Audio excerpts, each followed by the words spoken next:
Hi, my name is Kirk Emerson, and I'm delighted to participate in this gathering and your efforts to study and practice collaborative governance with respect to the pandemic in Latin America.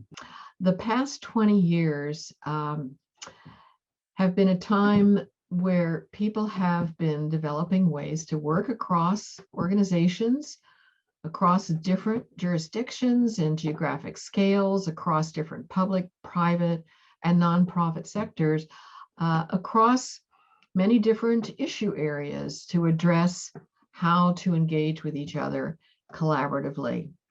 These collaborative experiments and now emerging methodologies, frameworks, technologies have been occurring in many different fields in environmental management, economic and infrastructure development, social services, as well as public health systems, among many other areas, and in many different places around the globe. Over the past decade or so, systematic research on collaborative governance has definitely increased, and we know more now about how collaborative governance works, and a little bit about how it doesn't work sometimes, and how to design and manage and evaluate collaborative governance processes and systems to improve their performance. From this research, we've learned a lot that can be useful to people in and out of government working on shared problems. And I will provide you with a few findings that come from some research that my colleague Minwoo An and I completed last year, looking back over the last 10 years of research, specifically on what we call collaborative governance regimes or systems, and findings that could be useful in particular to inform practice. So first, it is important that leaders initiating collaborative governance conduct or commission careful independent assessments of the surrounding system context so they can understand the potential value of a collaborative framework and the challenges that might lie ahead. This is even more important, I think, in non-Western and developing countries where collaboration challenges, particularly around culture and capacity, are quite significant. Second, the complexity of assembling the right people with diverse interests and institutional obligations, along with the right collaborative platform, requires a design approach. Collaborative governance leaders and managers should be aware of the different process technologies that are available to them and how to adapt their process and system designs to the conditions that they are facing. The density of existing networks, pre-existing conflict among stakeholders, difficult actors, challenges with current political regimes. All these are important dimensions of the system context that will have a bearing on how you would design a collaborative governance regime. Indeed, the formation of such a system is in a way an adaptation to the limitations or the potential of the surrounding system context. A third finding I want to highlight is that there is a need for formal legal and institutional infrastructure support, especially for complex transnational governance systems like, for example, the Black Sea Commission, or vaccine product development partnerships, or the Convention for the Conservation of Antarctic Marine Living Resources. These are just examples where collaborative governance has been employed. Leaders should pay special attention to integration when you're working cross-boundary and particularly cross-nationally. Attention both to institutions and to procedures in the way that informal systems of collaboration connect with formal institutions. This will enhance public legitimacy and strengthen accountability for collaborative actions that can be synchronized or integrated with regulatory requirements.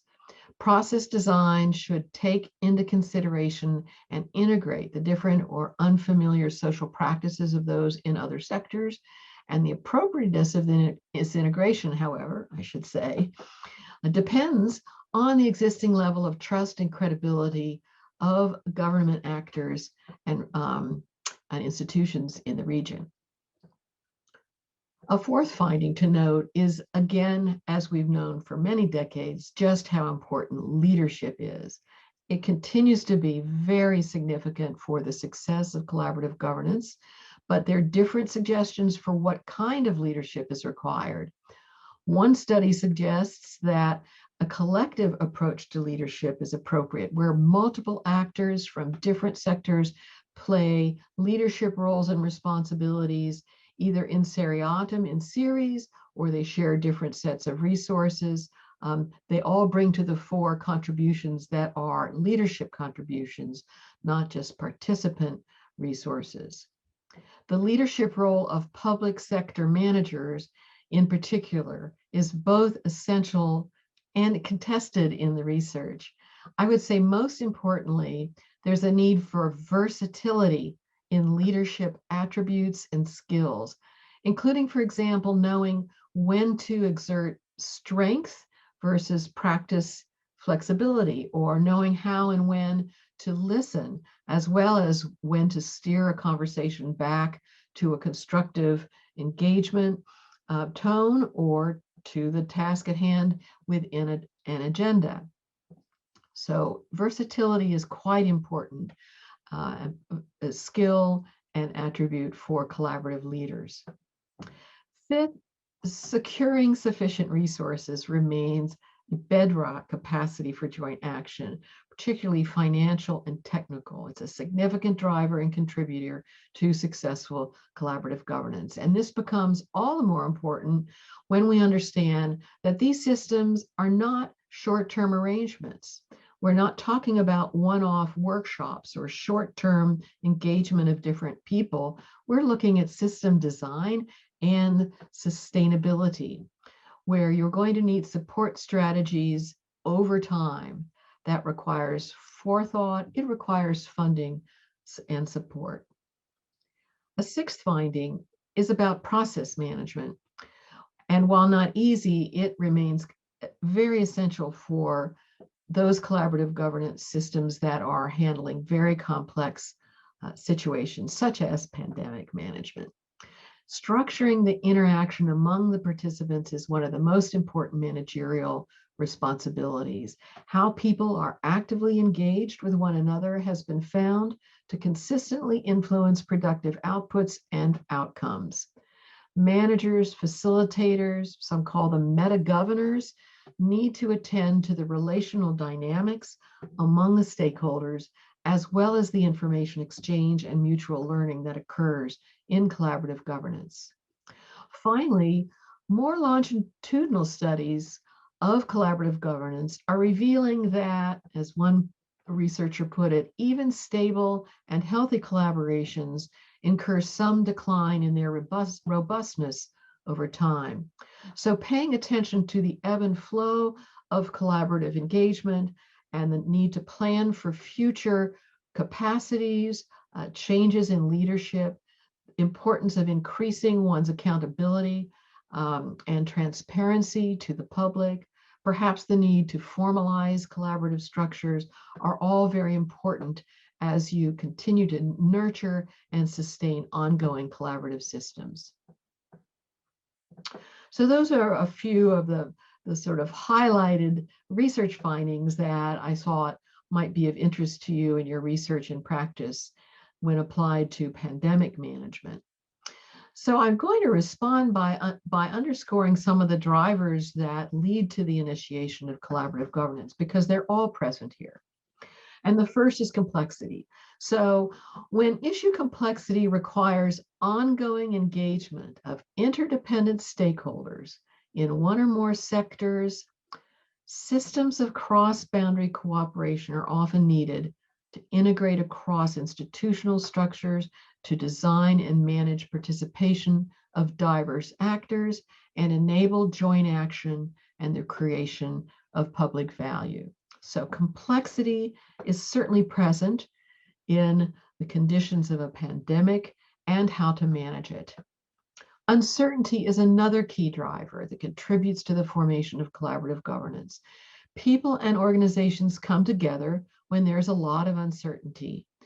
And this could be uncertainty about the nature of the public problem at issue, how to address it, and about the potential resources and interventions that are needed to manage and resolve the challenges or controversies. And in this case, there's a lot of scientific uncertainty, in particular about the nature of the virus itself, how it mutates, where it came from, how to treat it effectively, how to prevent transmission.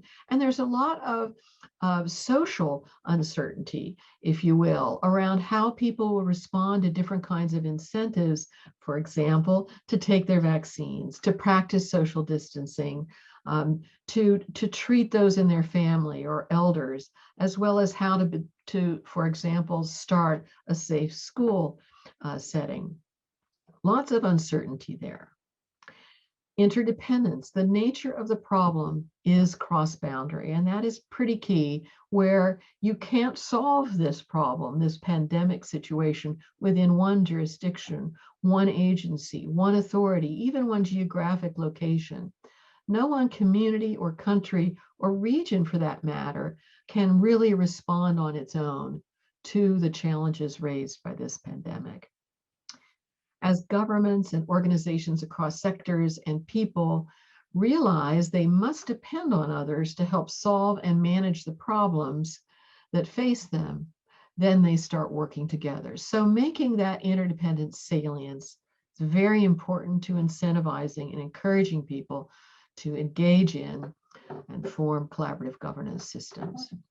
Finally, another condition and driver that I think is very apparent in the setting of the pandemic is that there are consequential incentives here if you don't collaborate that make acceptance of the status quo situation undesirable, whether these are internal pressures, resource needs, interest, opportunities, or external pressures, situational, institutional crises, threats, opportunities. An international pandemic certainly qualifies for cross-boundary action and should be sufficient, these drivers, to galvanize every sector of the government and the economy, as it is doing, to work together. So given the conditions of complexity, uncertainty, the cross-boundary nature of the problem, the severity of its consequences if left unmanaged, it's highly likely that collaborative governance systems are being designed and called on around the world. And I can frankly see no other effective solution for the COVID-19 pandemic or others that are on the horizon than through collaborative governance systems. I expect we will look back on this period and discover through our research that those communities, those countries, the regions that effectively practice collaborative governance were the ones best able to restore and sustain robust public health and safety systems in face of the pandemic. Thank you again for inviting me to participate in your work, and I wish you all the best of luck and look forward to hearing of your progress. Bye-bye.